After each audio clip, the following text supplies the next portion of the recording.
দেবীর ক্রোধ। মাতা পার্বতী কিভাবে মা কালী হলেন? সৃষ্টির আদিতে সত্যযুগে ছিলেন একমাত্র শক্তি আদ্যাশক্তি মহামায়া।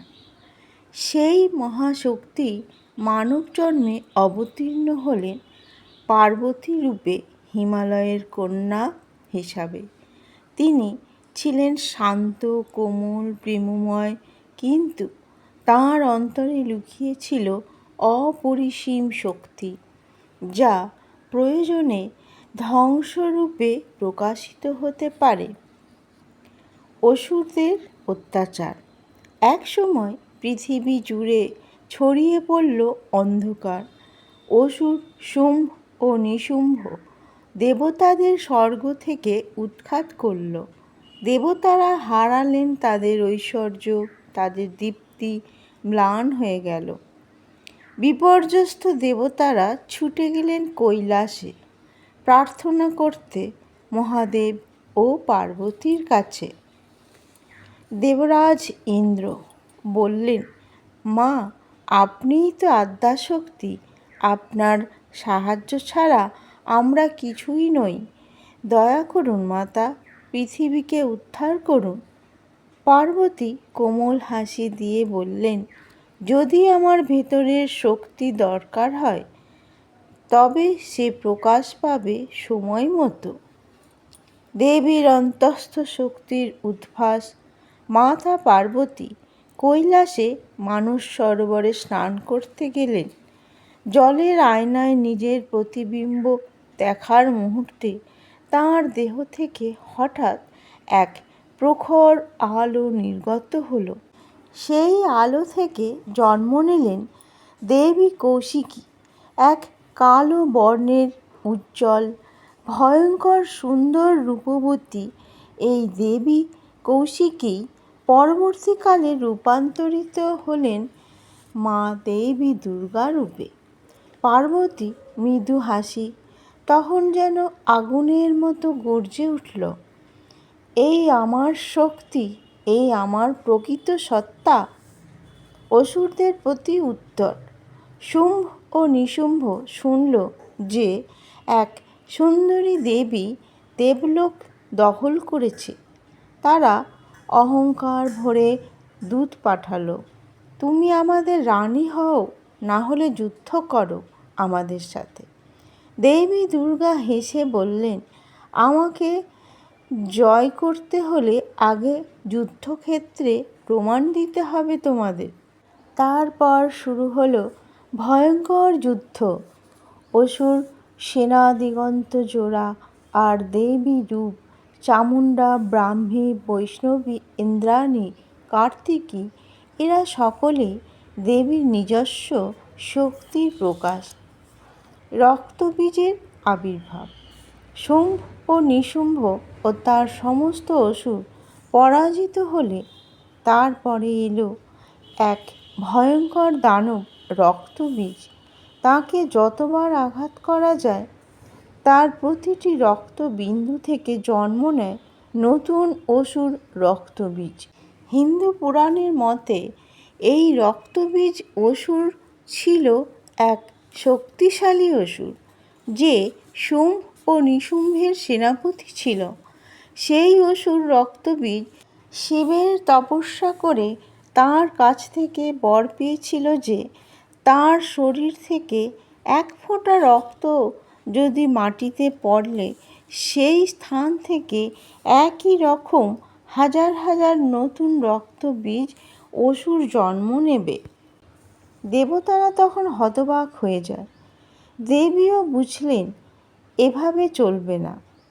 তখন দেবীর চোখ রক্তবর্ণ হলো, মুখ কালো অগ্নির মতো।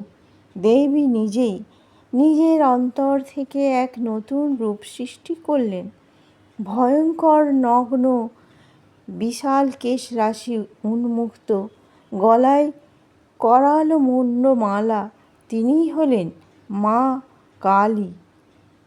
কালী রূপের তাণ্ডব। মা কালী গর্জে উঠলেন আর রক্তবীজকে দেখে বললেন, হে রক্তবীজ অসুর, আজ তোর রক্তই হবে তোর সমাধি। তখন তিনি যুদ্ধক্ষেত্রে ঝাঁপিয়ে পড়লেন। তার জিহ্বা প্রসারিত হলো, আর রক্তবীজের রক্তের ফোঁটা যেই না মাটিতে পড়ে, তার আগেই মা কালী সেটিকে চেটে নিলেন। ফলে আর নতুন দানব রক্তবীজের জন্ম নিতে পারল না। তিনি এই রকমভাবে একে একে সমস্ত অসুর এবং রক্তবীজ দানবকে ধ্বংস করলেন। যুদ্ধক্ষেত্র লাল আগুনে জ্বলতে লাগল। পৃথিবী ভয়ে কাঁপতে লাগল মা কালীর ভয়ঙ্কর তাণ্ডব লীলাতে। এরপর মহাদেবের হস্তক্ষেপ। যুদ্ধ শেষে মা কালীর রক্তমত্ত অবস্থায় নৃত্য আর থামছিল না। আর তিনি যেখানে যেখানে পদস্খলন করছিলেন, সেই সব জায়গাগুলিতে অগ্নিবর্ষণ হয়ে সমস্ত পুড়ে ছারখার হয়ে যাচ্ছিল। তাঁর প্রতিটি পদক্ষেপে পৃথিবী কেঁপে উঠছিল। দেবতারা সকলে ভয়ে ভীত হয়ে পড়ছিলেন। কোনো দেবতা মা কালীকে থামাতে পারছিলেন না। তখন মহাদেব নিজে সেখানে এসে মা কালীর ওই ভয়ঙ্কর রূপ দেখে তাকে থামানোর জন্যে তিনি শুয়ে পড়লেন মা কালীর সামনের পথে। যখন মা কালী মহাদেবের উপর পা রাখলেন, হঠাৎ চমকে উঠলেন এবং মা কালীর স্তম্ভিত ফিরে এলো। আরে, এ তো আমারই প্রিয় শঙ্কর মহাদেব!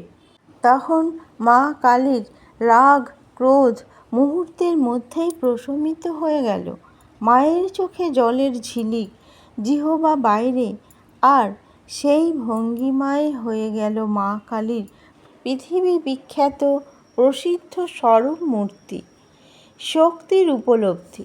মা পার্বতী উপলব্ধি করলেন সৃষ্টি ও ধ্বংস, কোমলতা ও ক্রোধ সব কিছুই তাঁরই মধ্যে রয়েছে। তিনি বললেন, যখন অধর্ম বাড়বে তখন আমি কালী হয়ে তা দমন করব। যখন প্রেম ও শান্তির প্রয়োজন হবে তখন আমি মা পার্বতী হয়ে আশীর্বাদ দেব।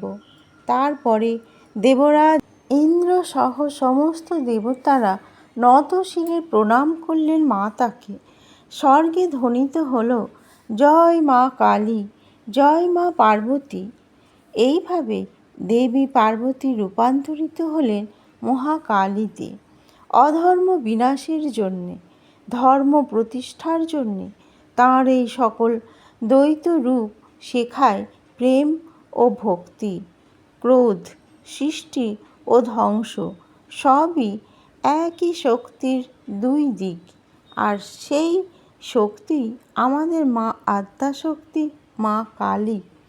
কালী অর্থাৎ পৃথিবীকে কালো ও অন্ধকার থেকে দূর করার জন্যে যার উৎপত্তি, তিনিই মা কালী। জয় মা কালী, জয় মা শক্তি। তো বন্ধুরা, ভিডিওটি এখানেই শেষ করলাম। ভিডিওটি কেমন লেগেছে অতি অবশ্যই জানাবেন। ভিডিওটি ভালো লাগলে অতি অবশ্যই লাইক করে দেবেন এবং কমেন্ট করে বলবেন জয় মা কালী, জয় মা আদি শক্তি। এবং আমার এই চ্যানেলে যারা নতুন এসেছেন তারা অতি অবশ্যই সাবস্ক্রাইব করে দেবেন আর আমার পাশে থাকবেন। বন্ধুরা, ভালো থাকবেন, সুস্থ থাকবেন। দেখা হবে অন্য আরেকটি ভিডিওয়। আজ এখানেই শেষ করলাম। নমস্কার।